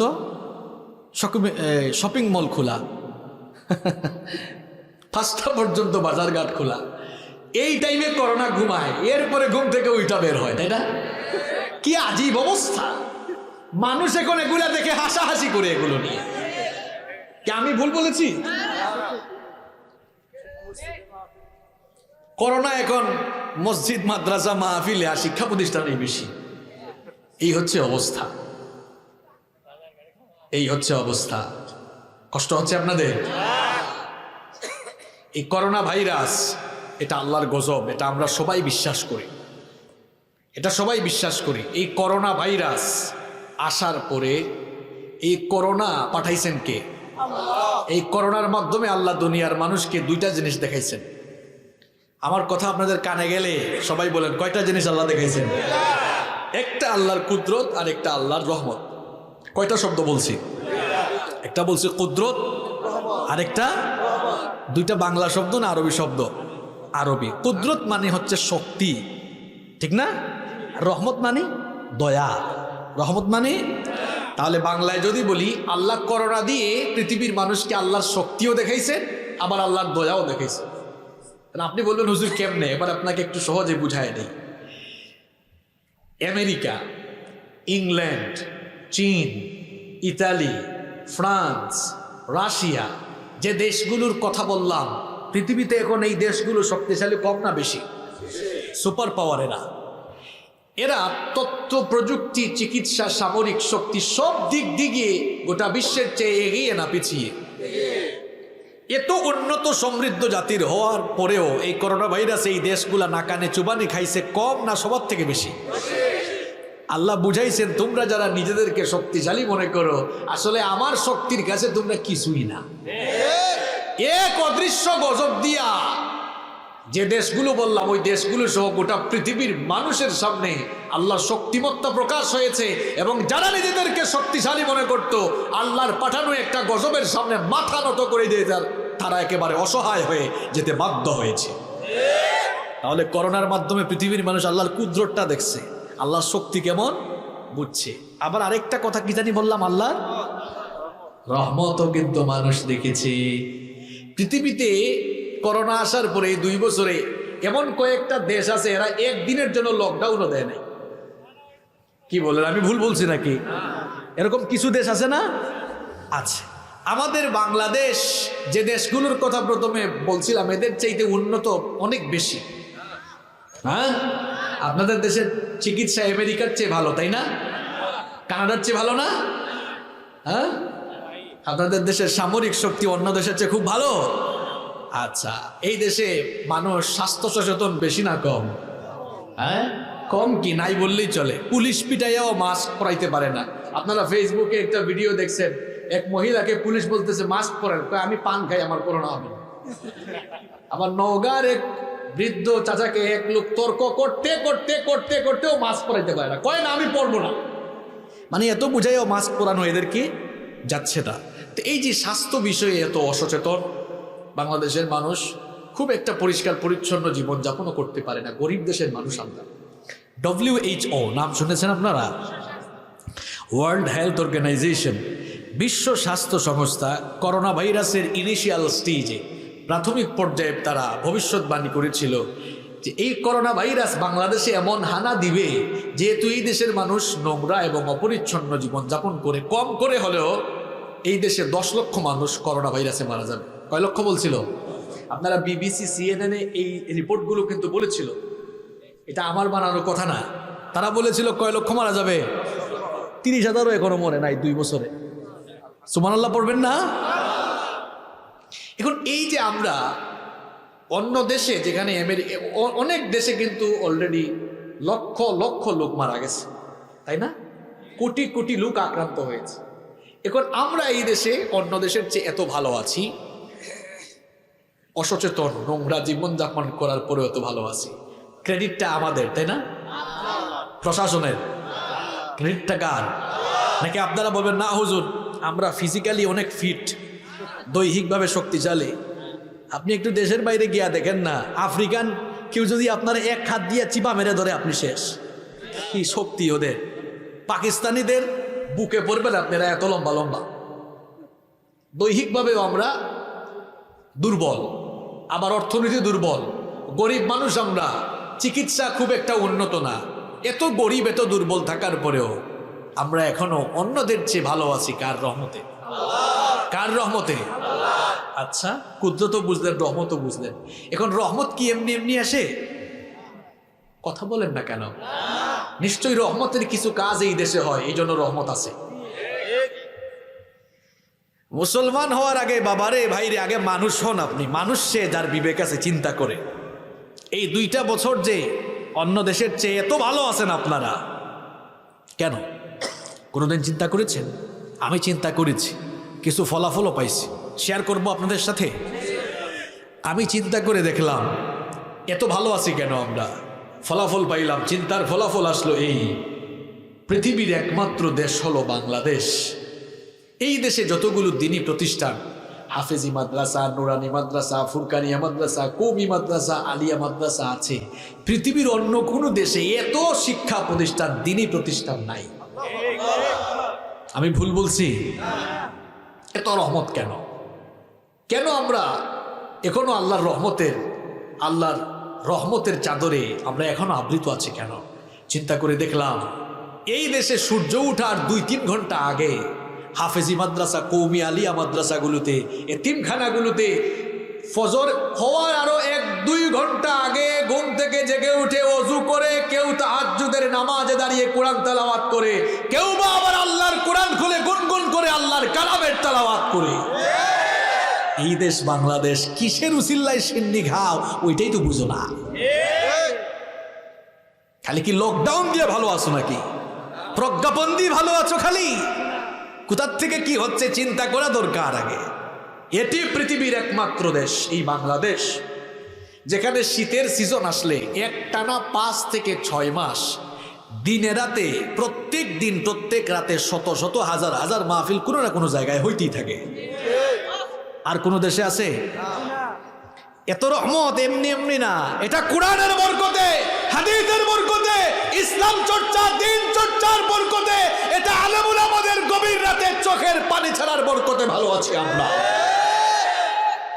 সুতরাং যেই কারণে রহমত আসে ওই জায়গাগুলো যত বেশি সীমিত হবে, রহমত আসা তত কমে যাবে না বেড়ে যাবে? আমার কথা বুঝেন নাই? যেই কাজগুলোর মাধ্যমে রহমত আসতেছে ওই কাজগুলো বন্ধ হলে রহমত বেশি আসবে না কম আসবে? সুতরাং এই করোনার গজব থেকে বাঁচার জন্য মসজিদ মাদ্রাসা বন্ধ নয়, মসজিদ মাদ্রাসা খোলা রাখতে হবে। মাহফিল বন্ধ নয়, মাহফিলগুলোর জন্য ওপেন অনুমতি দিয়ে দিতে হবে। বন্ধ যদি করতেই হয় গান বাজনা বন্ধ করে দিন, নাচ গানের কনসার্ট বন্ধ করে দিন, যাত্রাপালা বন্ধ করে দিন, স্টেডিয়ামের খেলাধুলা বন্ধ করে দিন, মেলা বন্ধ করে দিন, মদ ক্যাসিনো এগুলোর বার বন্ধ করে দেন, নাইট ক্লাব বন্ধ করে দেন। বন্ধ করার জিনিস পান না, যেগুলো দিয়ে রহমত আসে এগুলো আপনি বন্ধ করতে চাচ্ছেন, এগুলো ওপেন করেন, খুলে দেন। নেক কাজ বেশি করেন, নেক কাজের পরিবেশ তৈরি করেন। গজব দিয়েছেন যিনি, উঠায় নিতে পারেন তিনি। এই গজবে কোন দেশ নাস্তানাবো, বিপর্যস্ত। আর বাংলাদেশের মতো বহু দেশ বহু ভালো, এখানে কারিশমা টাকা, কারিশমা টাকা। রহমত কেমনে আসে এটা বুঝি আপনি বিবেক, এজন্য বলছি মুসলমান পরে হন, মানুষ আগে হন আপনি। মানুষ তো সে যে বিবেক খাটায় চিন্তা করতে পারে। কোন জায়গা থেকে কোন জায়গায় চলে গেলাম আপনাদের মনে না থাকলেও আমার মনে আছে। বলেছিলাম এই ছেলে মেয়েগুলো, তরুণ ছেলে মেয়েদের হাতে আপনারা ফোন তুলে দিয়েন না। 6, 7, 8 পড়ে এদের হাতে ফোন দিয়েছেন কেন আপনারা? আজ দুঃখের কথা আমি বলবো আমরা এখানে, আমার বাবারা আমার সাথে একমত হবেন আমি জানি। আপনারা 20-22 বছর বয়সে গিয়ে বা 18-19 বছর বয়স অথবা ইন্টারমিডিয়েটে গিয়ে যা শিখছেন, এখনকার পুচকা পুলামাইয়ারা 6-7 পড়ে, এরা আপনি ইন্টারমিডিয়েটে গিয়ে যা বুঝছেন এরা 6-7 পড়ে এখন তার চেয়ে বেশি বুঝে। পুচকা ছেলে মেয়েরা বেশি বুঝে। কেন বেশি বুঝে? কিছু কারণ তো আছে। হ্যাঁ, আমি চিন্তা করলাম কারণগুলা কি। আমি কারণ পাইছি 2টা। কয়টা? জোরে বলেন কয়টা? 2টা। 1 নাম্বার কারণ পাইলাম অপশিক্ষা, আর 2 নাম্বার কারণ পেয়েছি অপসংস্কৃতি। কয়টা কারণ পেয়েছি? 1 নাম্বার, সবাই বলতে হবে 1 নাম্বার। হ্যাঁ যুবকরা কথা বলো। 1 নাম্বার অপশিক্ষা, 2 নাম্বার অপশিক্ষা কোথায়? এখন দেখবেন সিলেবাসকে পরিবর্তন করে শারীরিক শিক্ষার নামে এমন কিছু পাঠদান করা হচ্ছে। এখানে যারা স্কুল কলেজের শিক্ষক আছেন তারা জানেন 6, 7, 8 এর বইগুলোতে, আজ শারীরিক শিক্ষা বইগুলোতে অশ্লীল যৌনতার পাঠদান করে আমার দেশের কোমলমূর্তি শিক্ষার্থীদেরকে যৌনতার দিকে ধাবিত করা হচ্ছে। আমি কি ভুল বলেছি নাকি? 2 নাম্বার অপসংস্কৃতি। এখন যার হাতে একটা স্মার্টফোন আছে আর ওয়াইফাই আছে, গোটা দুনিয়া তার কাছে আছে। ছেলে মেয়েদের হাতে আপনারা ফোন তুলে দিয়েছেন, এমনকি আপনারা আপনাদের ঘরের কালচার এমন নষ্ট করছেন। ছোট্ট বাচ্চারা যখন ব্যা ব্যা করে কান্না করে, আমরা যখন ছোট ছিলাম তখন মোবাইল ফোন ছিল না, আমাদের আব্বু আম্মুরা তখন কুলে নিত, আমাদেরকে কবিতা শোনাইতো, সুন্দর সুন্দর গান শোনাইতো, তাই না? ওই যে বলছে আয় আয় চাঁদ মামা, এগুলা শোনায় কান্দা বন্ধ করাইতো। আর এখন আপনারা কি করেন? বেবি সাডুডুডু মারান। হ্যাঁ, বেবি সাডুডুডু মারায় না, কার্টুন খুলে দেয়, গান খুলে দেয়, বলে বাবু কেন না কেন না কেন না। এই যে ছোট বয়স থেকে তারে আপনি মোবাইলের দিকে আসক্ত করলেন, আরে বাপরে বাপ, 1.5-2 বছরের বাচ্চা এখন স্মার্টফোন হাতে নিয়ে। হ্যাঁ, কি মার পেট থেকে বুঝে আসছে না আপনি তার এদিকে নিয়ে গেছেন? আপনারা মা বাবারাই তো 2জন ফোন নিয়ে আসক্ত। ছেলে মেয়েদেরকে সময় দিবেন কখন? প্লিজ ছেলে মেয়েদেরকে সময় দেন, কুলে নেন, আদর করেন, হাঁটাহাঁটি করেন, বুকের সঙ্গে জড়ায় ধরেন, কলিজার সাথে কলিজাটা লাগায় দেন না, দেখবেন কলিজায় মহব্বত লাগায় দিবেন কি। এখন মা বাবার সাথে ছেলে মেয়েদের মহব্বত নাই, তো মহব্বত নাই। আমাদেরকে আমাদের বাবা যখন ডাকতেন, আব্বু তুমি কোথায়, মানে আব্বু বলা মাত্র কলিজায় টান মারত। আর এখন বাবারা মায়েরা ডাক দিলে অথবা এখন ডাক দেয় মাথা নাড়ায়, আছে। এই পরিবেশ কি এমনি এমনি হচ্ছে না, আমরা তৈরি করছি? আমার কথায় কষ্ট পাচ্ছেন আপনারা? আমাদের পরবর্তী প্রজন্মকে আমরা ধ্বংসের দিকে ঠেলে দিচ্ছি। কোমলমতি ছেলেমেয়েরা নষ্ট হচ্ছে। 1 নাম্বার অপসংস্কৃতি, 2 নাম্বার কি বললাম, সরি 1 নাম্বার অপশিক্ষা, 2 নাম্বার আমরা শিক্ষার নামে অপশিক্ষা দিয়ে আর সংস্কৃতির নামে অপসংস্কৃতির চর্চা করিয়ে এদেরকে আমরা ধ্বংসের দিকে ঠেলে দিয়েছি বলে এখন দেখা যাচ্ছে নাউজুবিল্লাহ 7-8 মেয়েরা প্রেগনেন্ট হয়ে যাচ্ছে। এই পরিবেশ আমরা তৈরি করে দিচ্ছি। যুবকরা, এই ধ্বংসের পথ থেকে ফিরে আসো, ফিরে আসো। আমরা তোমাদেরকে আহ্বান করছি, বুক পেতে দিয়েছি, আসো ইসলামের পতাকা তলে চলে আসো। ইসলামের এই পতাকা তলটা খুব ঠান্ডা, খুব শীতল, এখানে তুমি আসো, আরাম অনুভব করবে। তুমি যে যৌনতার দিকে, অশ্লীলতার দিকে ছুটে গিয়েছো, এটা শয়তানের পতাকা তল, ওখানে গেলে শান্তি পাবা না। অশান্তি, দুঃখ, দুর্দশা, তোমার জীবন বরবাদ হবে। আসো, ফিরে আসো, তুমি ইসলাম আর কোরআনের ছায়া তোলে আসো। এসো কোরআনের ছায়া তোলে সমবেত হই, এসো আল্লাহ রাসূলের অনুগত হই, এসো কোরআনের ছায়া তোলে অনুগত হই। শান্তি দিবেন কে? সুখ দিবেন কে? বাবা মাদেরকে বলবো, মহিলা প্যান্ডেলে তো মায়েরা আছেন, তাই না? প্লিজ এই সাডুডুডু না করে এদের হাত থেকে ফুড নেন, একটু আদর করেন, মহব্বত করেন, কুলে নেন, গল্প শোনা, সময় দেন এদেরকে। বলছিলাম যুবক ভাইদের কথা, সবার উদ্দেশ্যেই তো কথা বলা লাগবে, সব বয়সের মানুষ এখানে। তো যুবকদের উদ্দেশ্যে একটু বেশি বলতেছি, এই যুবকগুলো কিন্তু আপনাদের সন্তান, আপনাদের ভাতিজা, আপনাদের নাতি, সুতরাং এরা ভালো হইলে আপনারাও আরাম পাবেন। বলছিলাম যে যেহেতু যৌবনকালের ব্যাপারে আল্লাহ জিজ্ঞেস করবেন, এজন্য প্রশ্ন করেছিলাম যে how to spend your youth time, যৌবনকে তাহলে আপনি কেমনে কাজে লাগাবেন। বলেছিলাম যৌবন যিনি দিয়েছেন সেই আল্লাহর পথে যৌবনটাকে বিলিয়ে দিতে হবে। আজান হয়ে গেলে নামাজ যেতে হবে, এই বয়সটা পড়াশোনা করতে হবে, পড়াশোনার কথাও বলেছি আমি। বেশি বেশি যান্ত্রিক হয়ে যাইও না, নিজের চরিত্রটা সুন্দর করো। রাস্তাঘাটে মেয়েদেরকে দেখলেই টিটকারি মারিও না, মেয়েদের পেছনে দৌড়াইয়া সময় নষ্ট করিও না। তুমি তোমার ক্যারিয়ারটা সুন্দর করো, দেখবা মেয়ে তোমার পেছনে দৌড়াবে।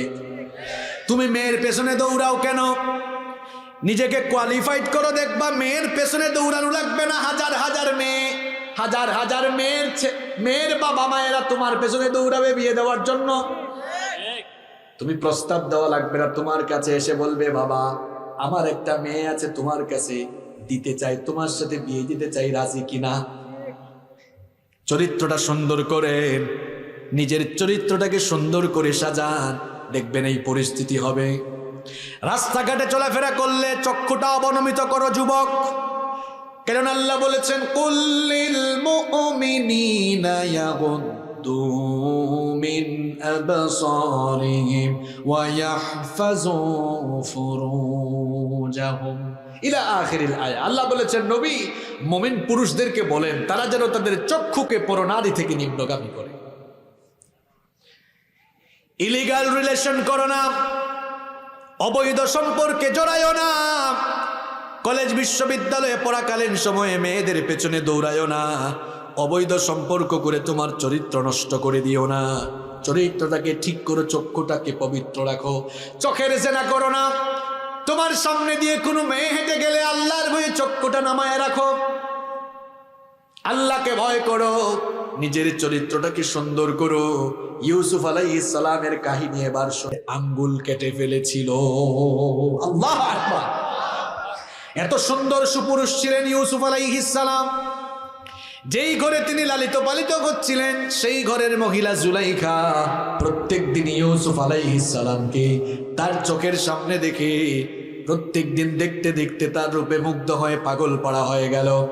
একদিন সে নির্জনে তার দাসীর মাধ্যমে সেই দিনে ইউসুফ আলাইহিস সালামকে একেবারে তার খাস কামরা বেডরুমে নিয়ে আসলো। সবগুলো দরজা, 7টা দরজা ছিল, সবগুলো দরজায় তালা দিয়ে দিল যেন ইউসুফ নবী আর পালাতে না পারেন। খাস রুম একেবারে বেডরুমে ঢুকানোর পর ইউসুফ আলাইহিস সালামকে কুপ্রস্তাব দিলেন। ইউসুফ আলাইহিস সালাম এই কুপ্রস্তাব পেয়ে দেখেন 7 দরজা সবগুলো বন্ধ। এই রুমে জুলাইখা আর ইউসুফ নবী ছাড়া কেউ নাই। কুপ্রস্তাব দেওয়া হলো। ইউসুফ আলাইহিস সালাম তিনি তখন কেবলমাত্র আল্লাহকে ভয় করলেন। তিনি মনে মনে চিন্তা করলেন, আল্লাহ গো, এই দুষ্ট মহিলার ষড়যন্ত্র থেকে তোমার কাছে পানা চাই। সবগুলো দরজা তো মহিলা বন্ধ করে দিয়েছে, কেমনে আমি রেহাই পাবো? ওই মহিলার ষড়যন্ত্র থেকে বাঁচার জন্য আল্লাহকে ভয় করে, আল্লাহর উপর তাওয়াক্কুল করে তিনি যখন বন্ধ দরজাগুলোর দিকে দৌড় দিলেন, আল্লাহ তাআলা ইউসুফ নবীর উপরে খুশি হয়ে গিয়ে সবগুলো দরজার তালা তার কুদরত দিয়ে খুলে দিলেন। যুবক, তোমার চরিত্র এমন ভাবে তৈরি করো, সুন্দরী মেয়েরা তোমার সামনে দিয়ে চলে যাবে, তুমি আল্লাহকে ভয় করে চক্ষু অবনমিত করবে। বুখারীর একটি হাদিস শোনাচ্ছি, নবীজি বলেছেন, মান দামিনা লিমা বাইনা লাহিয়াইহি ওয়া রিজলাইহি আদমানু লাহুল জান্নাহ। নবীজি বলেছেন, যেই ব্যক্তি দুটো জিনিসের জিম্মাদারি গ্রহণ করবে, 1 নাম্বার 2 চুয়ালের মধ্যবর্তী জায়গা অর্থাৎ জিহবা। এই জিহবা দিয়ে কিন্তু মানুষ অনেক গুনাহ করে, মিথ্যা বলে, গীবত করে, চুগলখুরি করে, মানুষকে গালিগালাজ করে, অনেক ধরনের গুনাহ কিন্তু মানুষ এই জিহ্বা মুখ দিয়ে করে। নবীজি বললেন, এই জিহবার হেফাজত যারা করবে, আর 2 নাম্বার 2 উরুর মধ্যবর্তী জায়গা অর্থাৎ লজ্জাস্থানের হেফাজত যারা করবে, নিজের চরিত্রের হেফাজত যারা করবে, নবীজি বলেছে কাল কিয়ামতের দিন চরিত্রের যারা হেফাজত করবে, জিহবার যারা হেফাজত করবে, জিহবা আর চরিত্র এই দুটো জিনিসের জিম্মাদারি যারা গ্রহণ করবে, কাল কিয়ামতের দিন আমি নবী নিজেই তার জন্য জান্নাতের জিম্মাদার হয়ে যাব। যুবক ভাইরা, চরিত্রটাকে ঠিক করে ফেলো। কিয়ামতের দিন আল্লাহর নবী তোমার জন্য জান্নাতের জামিনদার হয়ে তোমাকে নিয়ে জান্নাতে ঢুকবেন। সুবহানাল্লাহ। আমি বলছিলাম যুবক, তরুণ ভাইয়েরা, যুবক ভাইয়েরা, যৌবনকালীন বয়স আমরা কিভাবে কাটাবো? 1 নম্বরে বলেছি আজান হলে আমরা নামাজে যাব। 2 নম্বর আমরা বেশি বেশি পড়াশোনা করব, ক্যারিয়ারটাকে সুন্দর করব, সমাজ সভ্যতা গঠনে অবদান রাখব। পাশাপাশি আমরা কোরআন হাদিস নবীজির জীবনীও পড়ব। একটা বইয়ের নাম বলছিলাম, মনে আছে? কি বলছিলাম? আর রাহিকুল মাখতুম। 3 নম্বরে বলেছি নিজের চরিত্রটাকে সুন্দর করো, নিজের চরিত্রটাকে সুন্দর করো। 4 নম্বরের একটা কথা বলি, কষ্ট হচ্ছে সবার? 4 নাম্বার, অসৎ মানুষের সঙ্গ ছেড়ে দাও। সৎ সঙ্গে স্বর্গবাস, অসৎ সঙ্গে সর্বনাশ। বেনামাজির সাথে মিশিও না। তোমরা যারা বিশ্ববিদ্যালয়ে পড়ো, বিশ্ববিদ্যালয়ে অনেক গাঁজাখুর ছেলে আছে। আমি জানি কেমনে, আমি ইউনিভার্সিটিতেও পড়াশোনা করেছি। বিশ্ববিদ্যালয়ে অনেক ছেলেরা গাঁজাখুর আছে। বিশ্ববিদ্যালয়ের হলগুলোতে কিছু কিছু রুমে ঢুকলে শুধু গাঁজার গন্ধ পাওয়া যায়। এরকম আছে না নাই? ওই গাঁজাখুরের সঙ্গে তুমি মিশিও না। ইয়াবাখুর যারা, এদের সঙ্গে মিশিও না। বেনামাজির সঙ্গে মিশিও না। নামাজি ছেলেটাকে তোমার বন্ধু বানাও। যে কোরআন শুদ্ধ করে পড়ে তাকে বন্ধু বানাও। তার কাছে গিয়ে পারলে কোরআনটা শিখো। যে সব সময় আল্লাহকে ভয় করে চলে, এমন দিনদার ছেলেটাকে আমার বোনদেরকে বলবে, এমন দিনদার বোনদেরকে বান্ধবী বানান। আবার আপনারা বান্ধবী বানাতে যাইয়েন না, এটা বোনদেরকে বলছি। আপনি আপনার বন্ধু নির্বাচনের ক্ষেত্রে দিনদারিতা দেখবেন। এখন যদি এরকম অভ্যাস কারো থাকে, হয়তো চেহারা কালো হয়ে গেছে, হুজুর আমি না হয় নামাজ পড়ি না, আমার কি বন্ধু থাকবে না? এবার যারা বেনামাজি, যারা দিন মানতে পারে না, আমার সেই কলিজার টুকরা ভাইদেরকে বলবো, আপনারাও নামাজিদের, যারা নামাজি ছেলে আছে তাদেরকে গিয়ে বলেন, আমাকে নামাজি বানাও। ভালো হইতে চাই, তোমার বন্ধু বানাইয়া নামাজি বানাও। ভালো মানুষের সঙ্গে মিশবেন, খবরদার খারাপ মানুষের সঙ্গে মিশবেন। যুবক, এই যৌবন বয়সে শক্তি আছে বেশি, তো কলেজ বিশ্ববিদ্যালয়ে গিয়া খালি স্লোগান মারো। আরে এত অভিভাবক তোমাদের, ফেসবুকে ঢুকলে দেখা যায়। বুঝেন নাই কথা? যুবক, শুধু ছাত্ররা বাদ দিলাম, যুবক যারা আছে ফেসবুকের টাইমলাইনে ঢুকলে দেখবেন তারা অমুকরে পাম দিয়া বলে আমার আস্থাভাজন, আমার অভিভাবক, তমুকরে পাম দিয়া বলে আমার অভিভাবক। এত অভিভাবক তোমাদের। যে ইমানদারের অভিভাবক একমাত্র একজন, তিনি কে? তিনি কে? 4 নাম্বার নসিহত করে গেলাম, ভালো মানুষের সঙ্গে মিশতে হবে। নিজের যৌবনটাকে আল্লাহর দ্বীনের পথে যদি আমরা কাটাতে পারি, ফলাফলটা কি হবে? বুখারী, মুসলিম, তিরমিজি বিখ্যাত হাদিসের 3টি গ্রন্থে এই হাদিসটি বর্ণিত হয়েছে। নবীজি বলেছেন, সাবাতু ইউযিল্লুহুমুল্লাহু ফি জিল্লিহি ইয়াওমা লা জিল্লা ইল্লা জিল্লুহ। 7 শ্রেণীর মানুষকে কিয়ামতের দিন রব্বুল আলামিন তার আরশের ছায়ার নিচে জায়গা দিবেন, যেদিন আল্লাহর আরশের ছায়া ছাড়া আর কোনো ছায়া থাকবে। কিয়ামতের দিনটা বড় ভয়ঙ্কর হবে। এখন তো সূর্য মানুষের মাথার থেকে 9 কোটি 30 লক্ষ মাইল দূরে, 9 কোটি 30 লক্ষ মাইল দূর থেকে সূর্য তাপ দেয়। বৈশাখ জ্যৈষ্ঠ মাসে মানুষগুলো গরম সহ্য করতে পারে না। গ্রামের মানুষেরা ঘর বাড়ি ছেড়ে দিয়ে গাছের নিচে বসে হাওয়া খায়, বাতাস খায়, আছে না নাই? শহরের সবগুলো লোক দেখবেন ঘরের ভিতরে এসি লাগাইছে, গরম সহ্য হয় না। সূর্য এখন কাছে নাকি অনেক দূরে? 9 কোটি 30 লক্ষ মাইল দূর থেকে সূর্য তাপ দেয়, আপনার সহ্য হয় না। কিয়ামতের কঠিন দিনে ওই সূর্য মানুষের মাথার 1 কিংবা 2 মাইল উপরে নেমে আসবে। সূর্যের ভয়াবহ প্রচন্ড তাপে জমিনটা সেদিন তামার জমিন হয়ে যাবে। গুনাহগারদের মাথার চান্দি ফেটে মগজগুলো উতলে পড়তে থাকবে। আহারে, সেই কঠিন দৃশ্য কি করে আমি আপনাদেরকে বুঝাই। মহিলারা চুলায় যখন ভাত রান্না করে পানি গরম হয়ে গেলে চালগুলো যেমন করে ফুটতে থাকে, গুনাহগার পাপিষ্ঠ জাহান্নামীদের মাথার চান্দি পেটে মগজগুলো বেয়ে বেয়ে পড়তে থাকবে। কঠিন অবস্থা। পিপাসার যন্ত্রণায় কাতর হয়ে মানুষের জিহবাটা বের হয়ে কুকুরের মতো নাভিস্থল পর্যন্ত ঝুলতে থাকবে। এখন আমাদের চতুর্দিকে কত গাছপালা। কিয়ামতের দিন কোনো বৃক্ষরাজি থাকবে না। আল্লাহর আরশের ছায়া ছাড়া আর কোনো ছায়া থাকবে না। কিয়ামতের দিনটা কিন্তু এখন 24 ঘন্টার মধ্যে 12 ঘন্টা দিন। 12 ঘন্টা এইরকমের তো ছোট হবে না। নবীজি বলেছেন, 50 আলফা সানাতিন মিম্মা তাউদ্দুন। দুনিয়ার হিসেব অনুযায়ী হাসরের দিনটা 50,000 বছর লম্বা হয়ে যাবে। আল্লাহু আকবার, আল্লাহু আকবার।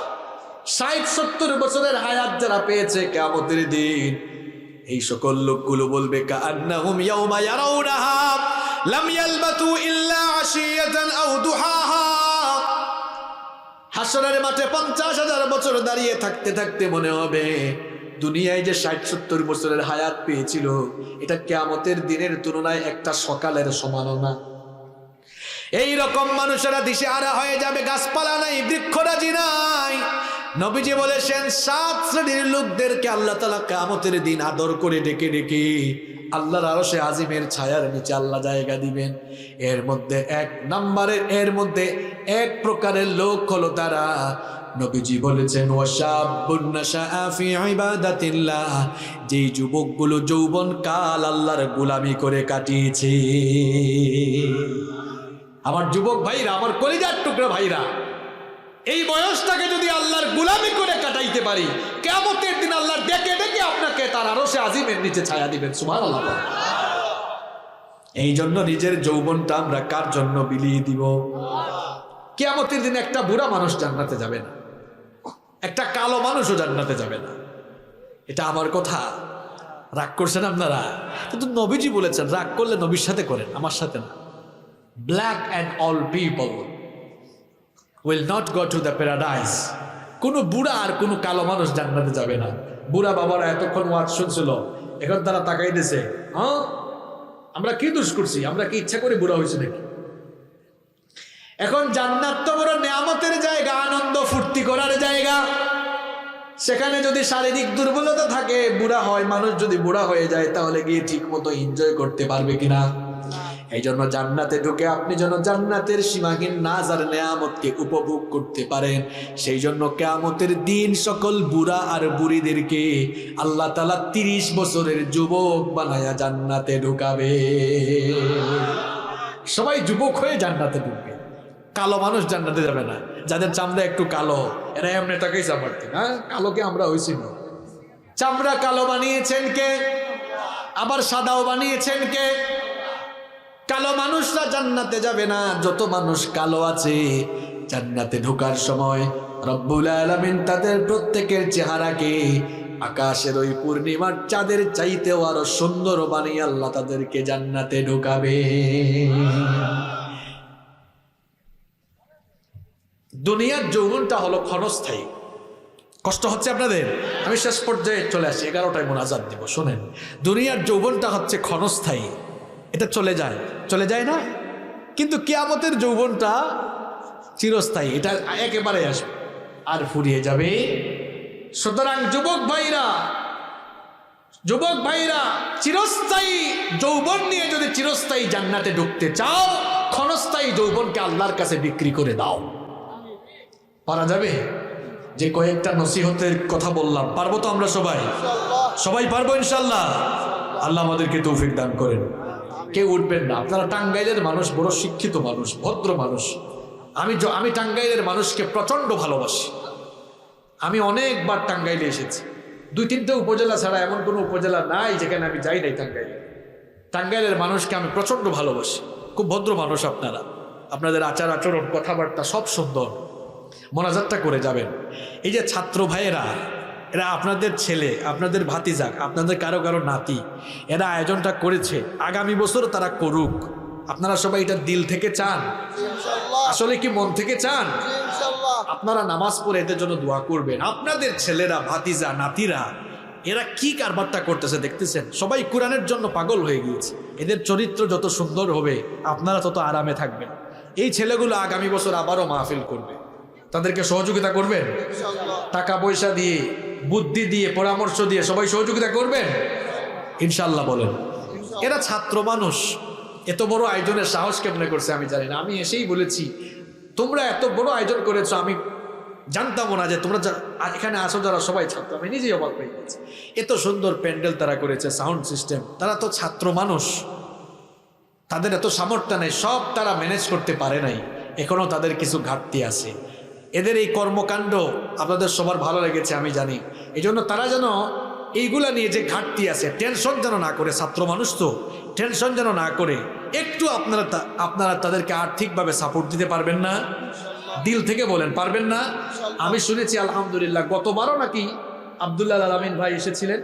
আপনারা নাকি সবাই দিনের বেলায় মাহফিল হয়েছিল, সবাই নাকি আপনারা খুশি হয়ে এই ছাত্র ভাইদেরকে সহযোগিতা করেছেন। এবং তারা আমাকে স্টেজে উঠানোর আগে সবাই বলেছে, হুজুর আমরা খুশি, আমাদের এলাকার মানুষরা অনেক আন্তরিক, আমাদের বাবারা, ভাইয়েরা, চাচারা সবাই আমাদেরকে সহযোগিতা করেন। আপনি একটু বললে হয়তো এবছরও আমাদের যে ঘাটতিগুলো রয়েছে তারা সহযোগিতা করলে থাকবে না। আপনার তাদেরকে একটু সহযোগিতা করবেন? সবাই করবেন? যারা দূর থেকে এসেছেন পকেটে খালি ভাড়ার পয়সাটা রাখবেন, একটু আন্তরিকভাবে দিল খুলে। এই যুবকগুলা এরা আমাদের প্রেরণা।